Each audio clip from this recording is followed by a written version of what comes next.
Hi guys, welcome back to my new blog. আপনারা কেমন আছেন? আশা করি সবাই ভালো আছেন। আমিও ভালো আছি।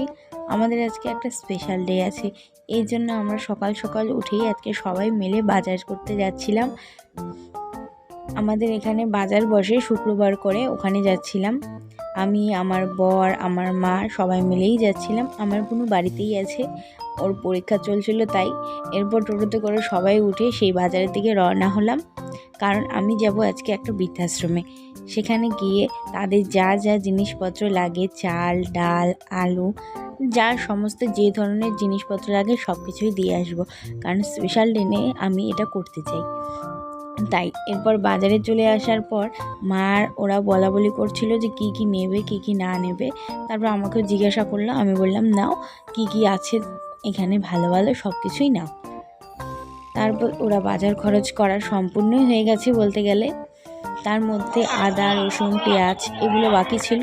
তারপর ওরা এগুলো দেখা দেখি করে নিচ্ছিল।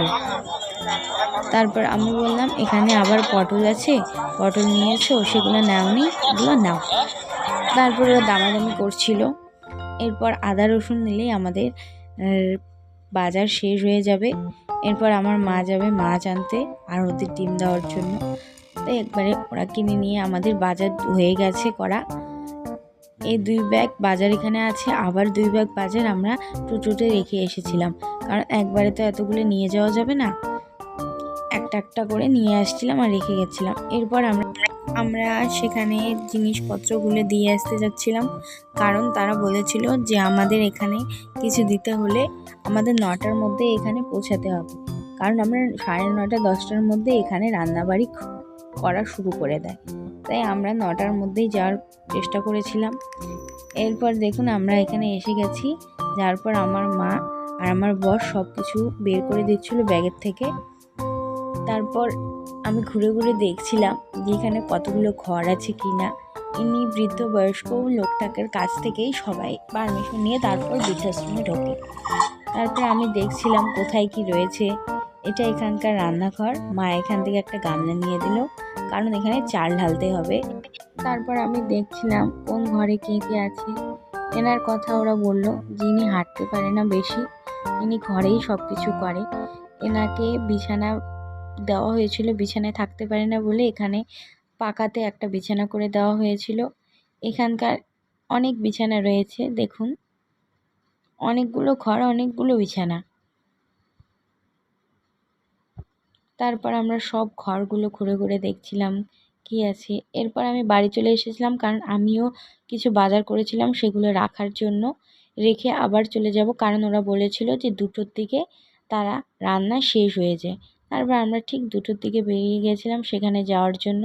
গিয়ে দেখি তাদের রান্নাবাড়ি কিছুই হয়নি, সবজি কাটাকাটি করছিল। তারপর আমরাও গিয়ে হাতে ধরাধরি করে দিলাম যে রান্না করার জন্য। ওরা বললো না না দরকার নেই, না করি। এরপর মা ওখানে গল্প করছিল। আমি এখানকার আবার যেগুলো ঘর দেখিনি সেগুলো ঘরে গিয়ে গিয়ে দেখছিলাম কে কে আছে, কারণ আমরা যখন গিয়েছিলাম খরচ দিতে তখন অনেকেই সেখানে ছিল না, ঘুরতে গিয়েছিল। এরপর আমরা 2টোর সময় যাওয়ার পরে দেখি সবাই এসে গেছে। ইনি মাসির মতো, ইনি আমাকে আশীর্বাদ করেছিলেন। তারপর রান্নাঘরে মা ঢুকে দেখাচ্ছিল যে কী কী রান্না হচ্ছে। অনেক কিছুই রান্না হচ্ছিল।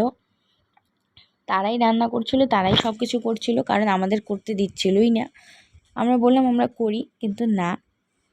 আমি তো বলতেই ভুলে গেছি আজকে আমাদের কী আছে, আছে আমাদের 2nd অ্যানিভার্সারি।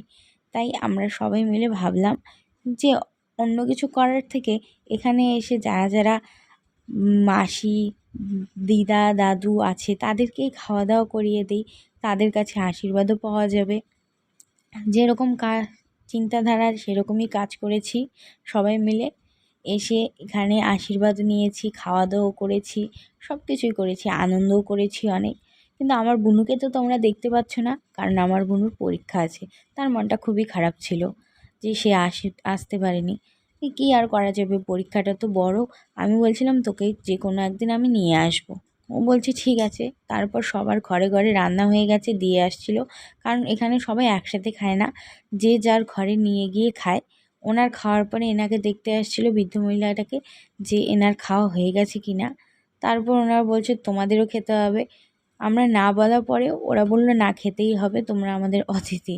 তারপর আমি বললাম আচ্ছা ঠিক আছে, তোমরা রেডি করো, আমিও যাচ্ছি। এরপর মাকে বললাম চলো। এরপর ওরাই সব কিছু দিয়ে দিচ্ছিলো, রান্নাবাড়ি হয়ে গেছে। হওয়ার পর ওরাই আমাদেরকে ভাত ডাল আর যা যা ছিল সবগুলোই দিচ্ছে। তারপর আমি আমার বরকে বললাম যে খাও, কিন্তু আমার বর আমার পাতে বাঁধাকপি দেখছিল, কারণ বাঁধাকপি আমি খাই না, তাই বর নিয়ে নিয়েছিল। বর দেখুন কীরকম করছে ইয়ার্কি আমার সাথে। তারপর আমাদের খাওয়া দাওয়া শেষ হয়ে গেছিলো। এনাকে গল্প করছিলাম, ভেতরে গিয়ে সবার সাথে অনেক গল্প করেছি, অনেক মজা করেছি, খুব মজা হয়েছে। এরপরে আমি আবারও আসবো। আমার বৃদ্ধাশ্রমে একটু খারাপ লাগে, কারণ যে মানুষটাকে মানুষ এত বড় করেছে, ছেলে মেয়েকে সারা, তখন দেখেই না তাদেরকে। যাই হোক, আমার ভিডিওটা কেমন লেগেছে কমেন্ট করে জানাবেন।